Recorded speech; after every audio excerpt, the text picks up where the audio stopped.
ابو سعید خدری رضی اللہ عنہ نے بیان کیا کہ حضرت صلی اللہ علیہ وسلم کے کچھ صحابہ رضی اللہ عنہم سفر میں تھے۔ دوران سفر میں وہ عرب کے ایک قبیلے پر اترے۔ صحابہ رضی اللہ عنہم نے چاہا کہ قبیلہ والے انہیں اپنا مہمان بنا لیں، لیکن انہوں نے مہمانی نہیں کی بلکہ صاف انکار کر دیا۔ اتفاق سے اسی قبیلے کے سردار کو سانپ نے ڈس لیا۔ قبیلے والوں نے ہر طرح کی کوشش کر ڈالی لیکن ان کا سردار اچھا نہ ہوا۔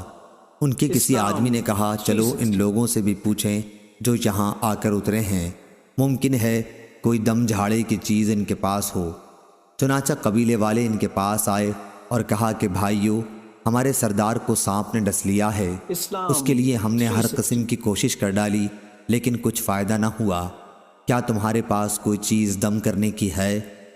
ایک صحابی نے کہا کہ قسم اللہ کی میں اسے جھاڑ دوں گا، لیکن ہم نے تم سے میزبانی کے لیے کہا تھا اور تم نے اس سے انکار کر دیا، اس لیے اب میں بھی اجرت کے بغیر نہیں جھاڑ سکتا۔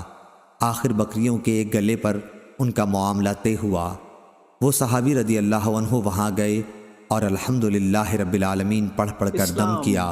ایسا معلوم ہوا جیسے کسی کی رسی کھول دی گئی ہو۔ وہ سردار اٹھ کر چلنے لگا، تکلیف و درد کا نام و نشان بھی باقی نہیں تھا۔ بیان کیا کہ پھر انہوں نے طے شدہ اجرت صحابہ رضی اللہ عنہم کو ادا کر دی۔ کسی نے کہا کہ اسے تقسیم کر لو، لیکن جنہوں نے جھاڑا تھا وہ بولے کہ نبی کریم صلی اللہ علیہ وسلم کی خدمت میں حاضر ہو کر پہلے ہم آپ سے اس کا ذکر کر لیں، اس کے بعد دیکھیں گے کہ آپ کیا حکم دیتے ہیں۔ چنانچہ سب حضرت رسول کریم صلی اللہ علیہ وسلم کی خدمت میں حاضر ہوئے اور آپ صلی اللہ علیہ وسلم سے اس کا ذکر کیا۔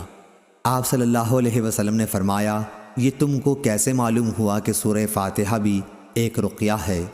اس کے بعد آپ نے فرمایا کہ تم نے ٹھیک کیا، اسے تقسیم کر لو اور ایک میرا حصہ بھی لگاؤ۔ یہ فرما کر رسول کریم صلی اللہ علیہ وسلم ہنس پڑے۔ شعبہ نے کہا کہ ابو البشر نے ہم سے بیان کیا، انہوں نے ابو المتوکل سے ایسا ہی سنا۔ صحیح بخاری حدیث نمبر 2276۔